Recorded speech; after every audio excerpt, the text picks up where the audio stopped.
Good morning, good evening, good afternoon, and remember, context is everything. Founder and CEO John Michael is reading a textbook, cover to cover. Today, Chapter 23, Section 4. Yesterday we talked about Italy becoming a nation again, kingdom, after 700 years of not being a unified state. Today, we talk about nationalism threatens old empires. This whole chapter is about nationalism and how it affects things. So this one's about how nationalism affects old empires. My name is John Michael, and I'm reading a textbook, and I'll eventually do more. This is the Context Everything Media Network. Please subscribe. Please like if you made it this far. Also, just a little tip. This is probably good programming for your little dog while you're away. So it's like the radio on so the dog feels like there's company. I don't know if it works, but I feel like it would be a good idea to just let my videos play on loop. Just do a playlist and just let it go while you're away so your dog can feel some company while you're away. It's inevitable. Sometimes you have obligations throughout your day. Sometimes you have to go somewhere and you can't bring your dog. When you do that, choose the Context is Everything Media Network for company for your dog. And hey, maybe they'll learn something about nationalism threatens old empires. Chapter 23, Section 4. Here we are. Setting the scene. The Hapsburgs had control of the Holy Roman Empire for nearly 400 years when Napoleon invaded the German-speaking states. Austria's center of power now lay in Eastern Europe. Further wars resulted in continued loss of territory to Germany and Italy. Why did nationalism bring new strength to some countries and weaken others?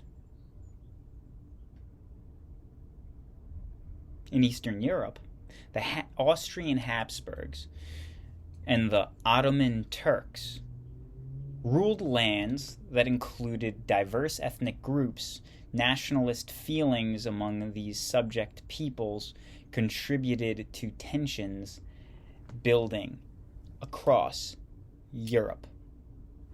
Heading number 1, the decline of Europe, a declining Europe. Hence the glass's new heading. In the 1800s, the Habsburgs were the oldest ruling house in Europe. Look up the Hapsburg jaw and see how they created such a long lineage. Here's a spoiler. Lots of incest, so they didn't have to welcome in other families into the reign. Habsburg jaw is a massive deformity, and it is very odd. Look it up. Okay, here we are. In addition to their homeland of Austria, over the centuries they had acquired territories of Bohemia and Hungary, as well as parts of Romania, Poland, Ukraine, and northern Italy. Challenge of change. Since the Congress of Vienna, the Austrian Emperor Francis I and Metternich, his foreign minister, had upheld conservative goals against liberal forces. Rule and change nothing. What does that mean? Rule and change nothing, the emperor told his son. Under Francis and Metternich, newspapers could not even use the word constitution, much less discuss the key demand of liberals. The government also tried to limit industrial development, which would threaten traditional ways of life. Austria, however, could not hold back the changes that were engulfing the rest of Europe. By the 1840s, factories were springing up. Soon the Habsburgs found themselves facing a problem of industrial life that had long been familiar to Britain, the growth of cities, workers' discontent, and the stirring of socialism. A patchwork of people.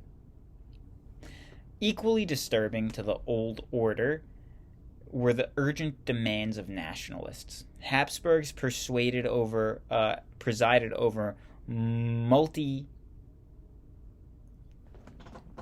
multinational empire. The Habsburgs presided over a multinational empire. Of its 50 million people at the mid-century, fewer than a quarter were German-speaking Austrians. Almost half belonged to different Slavic groups, including Czechs, Slovaks, Poles,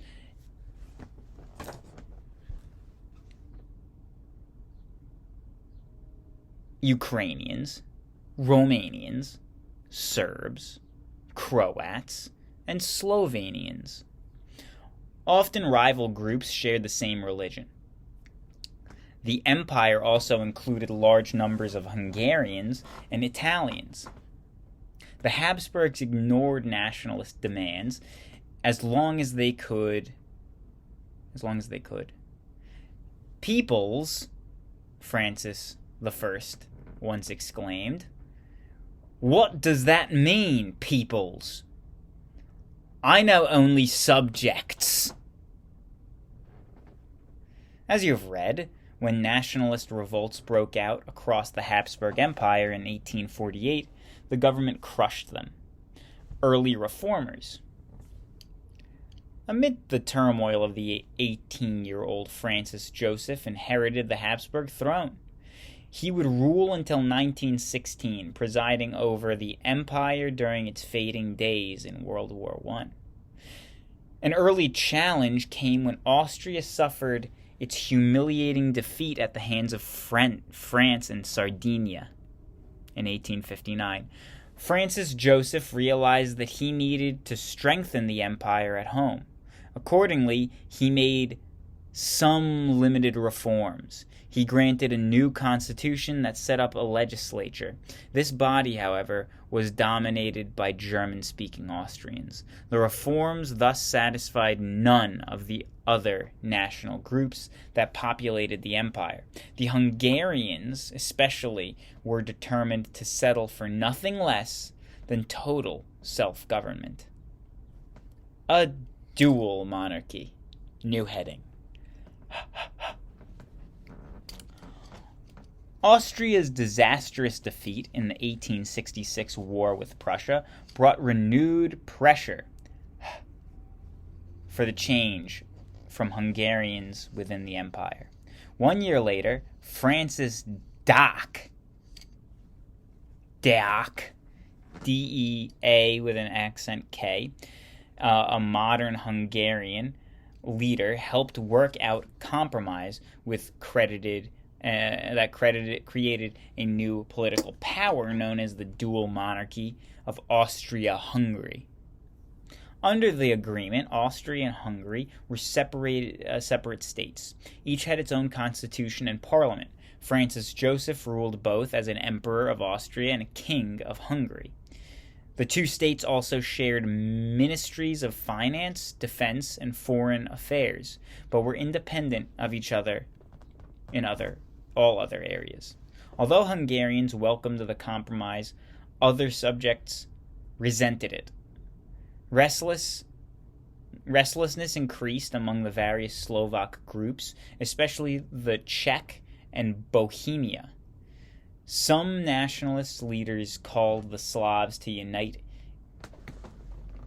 insisting that only through liberty, equality, and fraternity, solidarity, could Slovak peoples fulfill their great mission in the history of mankind. By the early 1900s, nationalist unrest often left government paralyzed in face of pressing political and social problems. A new heading now. Balkan nationalism. Like the Habsburgs, they've mentioned the Habsburgs in this book a lot. They haven't mentioned the Habsburg inbreeding and deformities at all. And they are very present if you look at photographs of Habsburg rulers. They look like they have serious physical deformities. They're very evident. I think that should be something that is mentioned in a history textbook that is copyright 2001. just for a little bit of context, since context is everything. My name is John Michael here at Context is Everything Media Network. If you are still with me here, and that means you little doggy as well, because this is a great viewership audience of little dogs while you're away. You can just have it on in the background while the dog's hanging out at home in their cage or wherever you keep them, and they can feel like there's presence there when you have to do your daily tasks. And I think that it's a good thing for it's a win-win for you, for the dog, and for the channel as well, because it boosts up the stats for the watching. And listen, I love dogs. If I can get a nice dog viewership, that to me is a big win. I think that that's a good group to have on my side. The Hapsburg jaw is a deformity that is bizarre. Look it up. This textbook is not going to mention it clearly. We've talked about the Hapsburgs for probably 200 pages, and not once have they mentioned the massive physical deformities that the inbreeding of this hugely powerful family went through to maintain power over 50 million people. What's going on? Just talk about it. Say, you know why they were so powerful for so long? Because they didn't welcome other families into the reign. That's how monarchies work. They didn't let other families into the reign because they inbred, and thus they were massively physically deformed. Look it up. What am I supposed to tell you? Well, if you're a dog, you can't really look it up. But if you're a human being and you're watching it and you've made it this far, please subscribe and like. I really appreciate it. Even if you don't do that, I appreciate that you're here. But also look up the Hapsburg jaw. It's bizarre. I'm not lying. It's bizarre. Balkan nationalism. Like the Hapsburgs, the Ottomans ruled a multinational empire. It stretched from Eastern Europe and the Balkans to North Africa and the Middle East. There, as in Austria, nationalist demands tore at the fabric of the empire. In the Balkans, Serbia had won autonomy in 1817, and southern Greece won independence in the 1830s. But many Serbs and Greeks lived lives in the Balkans under Ottoman rule. The Ottoman Empire was home to other national groups, such as the Bulgarians and Romanians. During the 1800s, various subject peoples staged revolts against the Ottomans, hoping to set up their own independent states.